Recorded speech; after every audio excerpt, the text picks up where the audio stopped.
L'expérience vous l'a probablement montré. Lors de pèlerinages, vous avez reçu des grâces notables. Lourdes, la Salette, la rue du Bac, Fatima bien sûr, Assise en Italie, qui est certainement un des endroits les plus beaux et les plus divers de la chrétienté, si propice à la méditation. On croit vraiment rencontrer Saint François d'Assise à chaque endroit. Alors, San Giovanni Rotondo, bien entendu, Rome, avec tant de lieux magnifiques, sanctifiés par l'histoire de l'Église, Sainte-Anne-de-Beaupré au Canada, Notre-Dame de Boulogne à Rivière-Pilote en Martinique. Quand on se rend à un pèlerinage, on a l'habitude de parler du temps fort qu'ont représenté ces moments pour nous. Le dépaysement vers un endroit marqué par la dévotion envers la Sainte Vierge a été souvent des occasions de grande grâce, parfois de conversion. On s'est senti un peu visité par le bon Dieu. Nous avons senti sa bonté pour nous et que on a compris que se rapprocher de lui n'était pas impossible, surtout parce qu'il est capable de raccourcir en un instant la distance entre lui et nous. Mais il s'agit de savoir attendre le moment de la grâce. Alors après, quand nous rentrons chez nous, nous avons tendance peut-être parfois à nous laisser aller de nouveau à notre routine. Et c'est là que le Padre Pio va nous aider.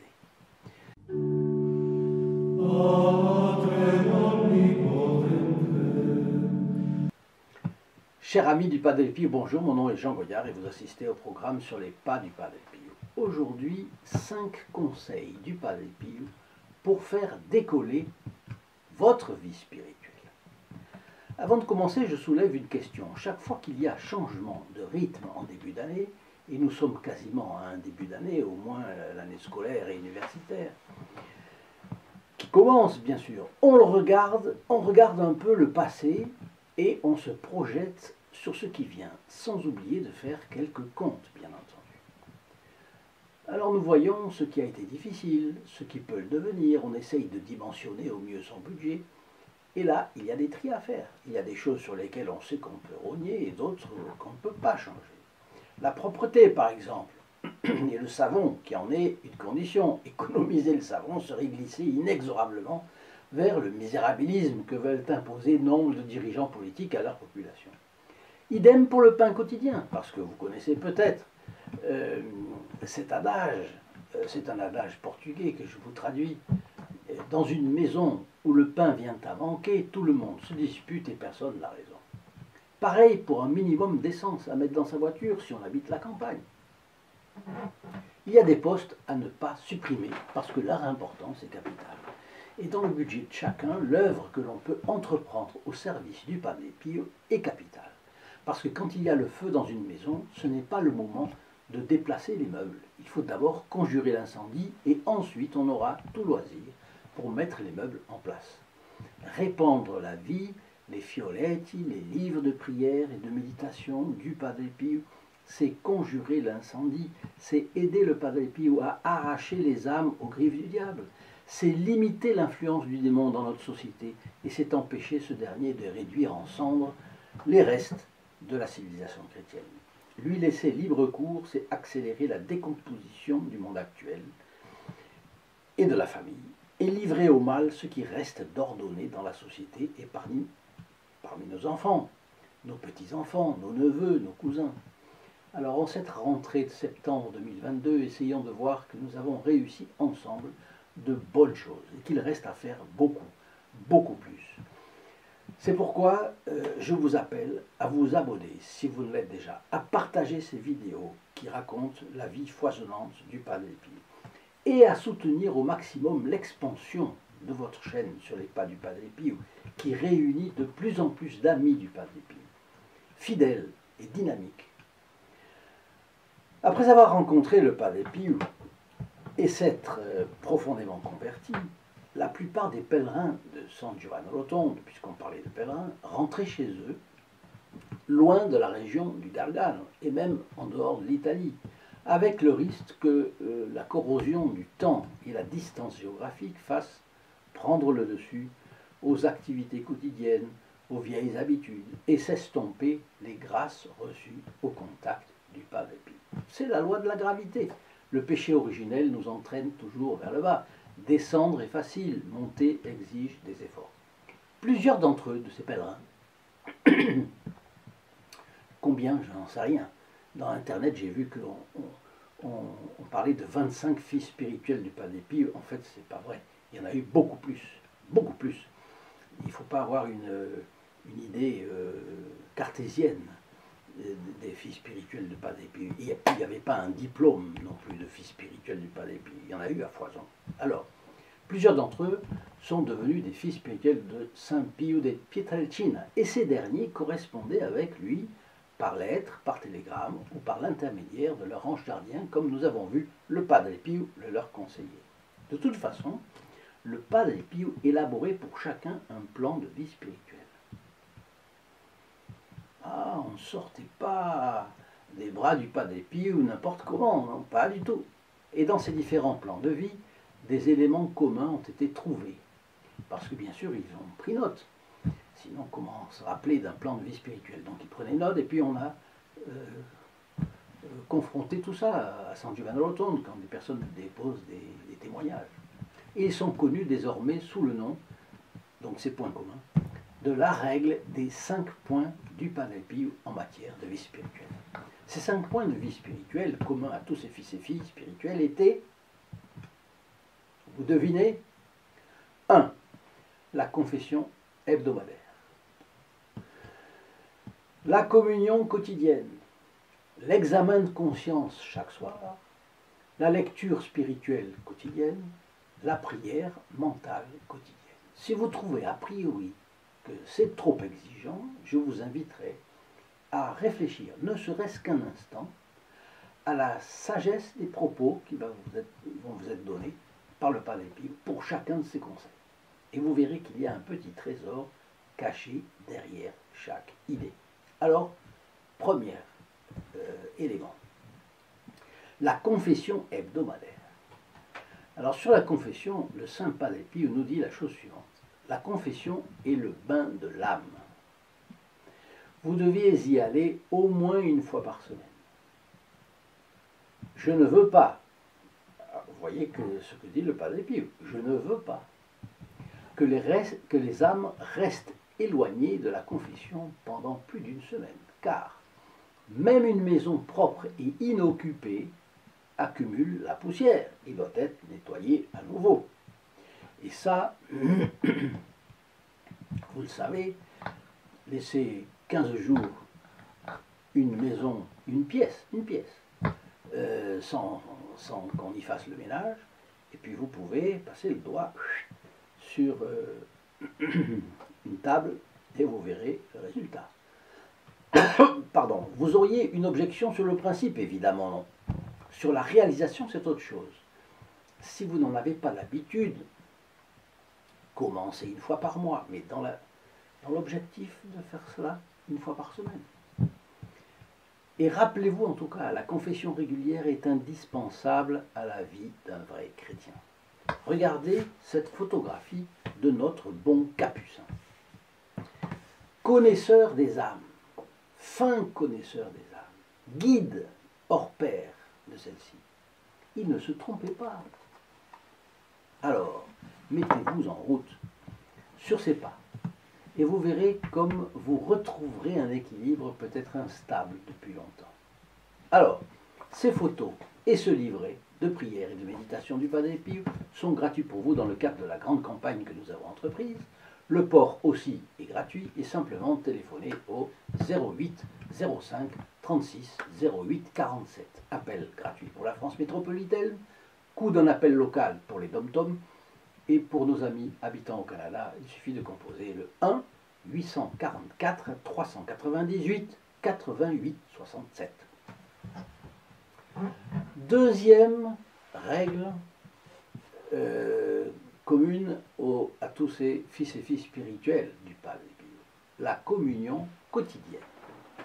Au sujet de la communion quotidienne, son conseil était le suivant. Soyez assidus à la communion quotidienne en méprisant toujours les doutes qui ne sont pas raisonnables. Ah, le démon est chef pour mettre des doutes. Soit des doutes pour dire non, je ne suis pas digne, etc. Soit, oh c'est loin, aller à la messe, c'est loin, ou ça va me fatiguer. Tout est bon pour le démon. Alors, surtout pour le premier point qui est avoir les doutes si je suis digne ou pas digne,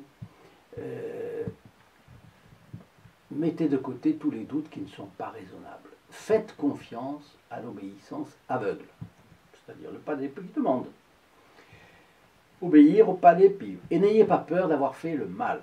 La table eucharistique doit vous conduire au port du salut. Elle est l'arme divine qui vous conduit à chanter la victoire. Autrement dit, si on n'a pas la certitude d'être en péché grave, on doit communier. Vous rappelez-vous Sainte Jeanne d'Arc, êtes-vous en état de péché mortel êtes-vous sûr d'être en état de grâce, dit-on, lui demande-t-on à son procès, et elle dit, eh bien, si j'y suis, Dieu m'y garde, si je ne suis pas, Dieu m'y mette. Autrement dit, on ne peut jamais être absolument sûr. Et le démon, donc, joue là-dessus pour nous empêcher d'aller communier. Bien. Et le Padre Pio continue, c'est une certitude que nous ne sommes pas dignes du privilège d'approcher le Saint-Sacrement. Ça, c'est sûr. Nous sommes tous indignes. Mais c'est lui qui nous invite. C'est lui qui le désire. Humilions-nous et recevons-le avec un cœur contrit et plein d'amour.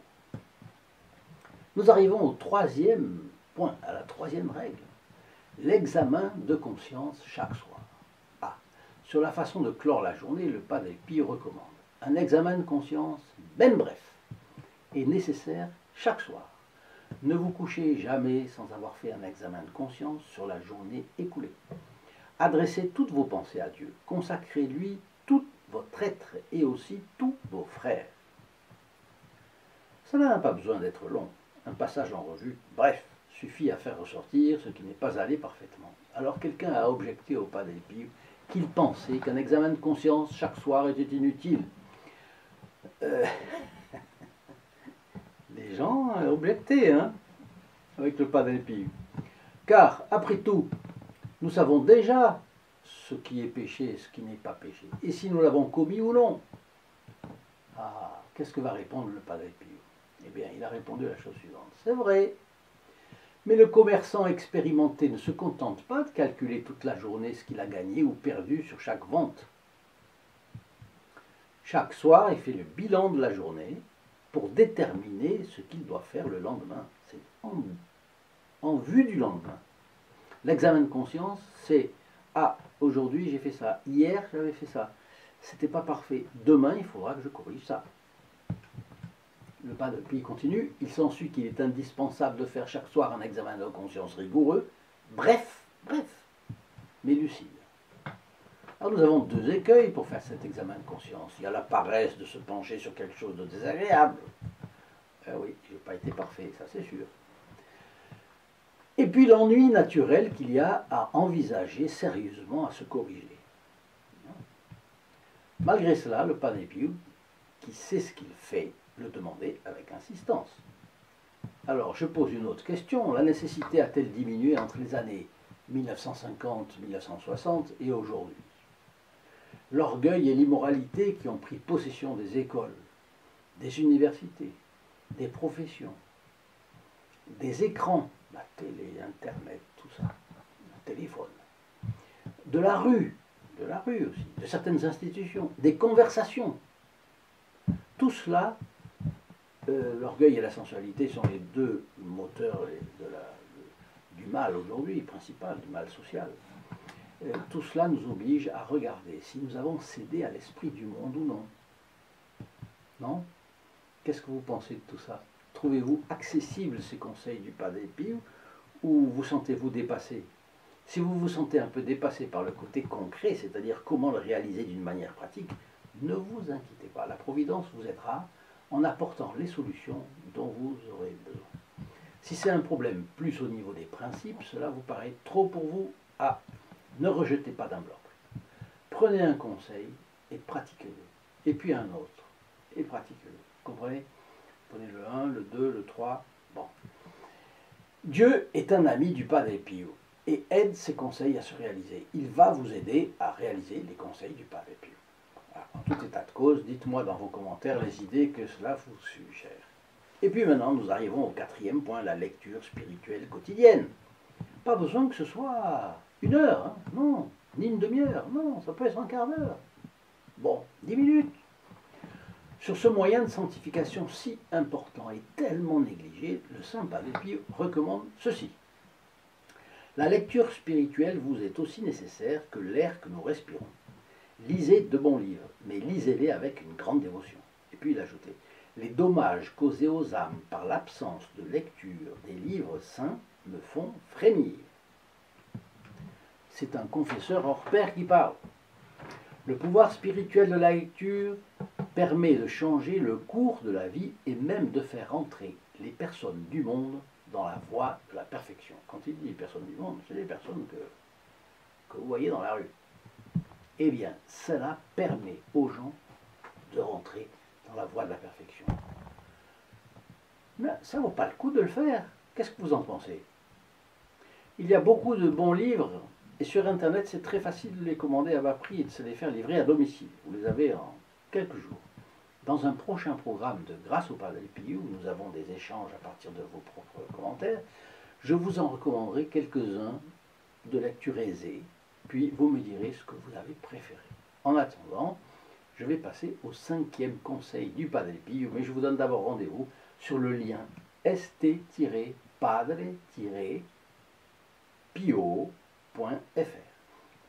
Où est-ce que vous le trouvez?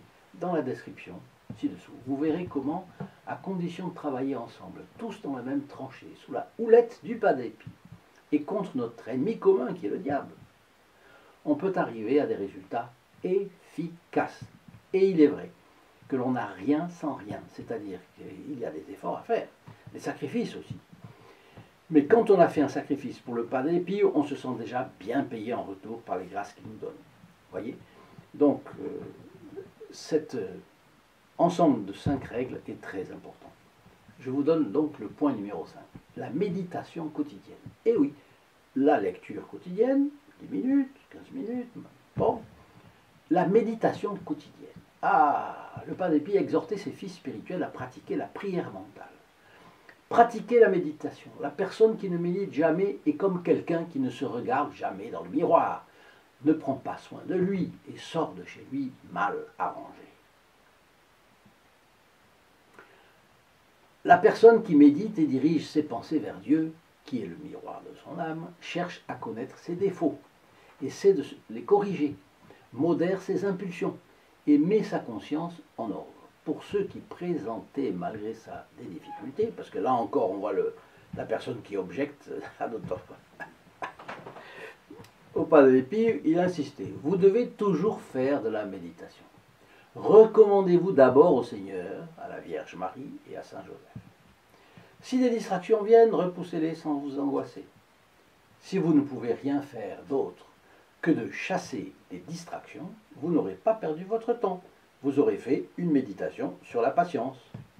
Donc là encore, il ne donne pas un nombre de minutes. Non, vous pouvez faire ça 15 minutes déjà, 15 minutes. 15 minutes de lecture, 15 minutes de méditation, vous vous rendez compte? Une demi-heure pour le bon Dieu dans votre journée. Oh, franchement, hein, c'est bien possible à faire. Alors, enfin, en ce qui concerne la manière dont nous devons nous rapprocher de Dieu par la prière, le Saint Capucin disait que nous devons privilégier la prière mentale, c'est-à-dire la méditation. Nous devions privilégier la prière mentale à la prière vocale. Regardez ce qu'il dit. Quand on n'a pas beaucoup de temps, il faut préférer la méditation à la prière parlée, parce que la méditation est plus fructueuse. Je pense qu'avec ces 5 points pour faire décoller notre vie spirituelle que vient de nous donner le Padre Pio, nous avons déjà bonne matière à réflexion. Je vous souhaite de tout cœur de vous avancer dans cette voie et que la bienheureuse Vierge Marie vous y aide de ses meilleures grâces. Au revoir et à bientôt. In nome del Padre, del Figliolo e dello Spirito Santo, e così sia. Sia lodato Gesù e Maria, e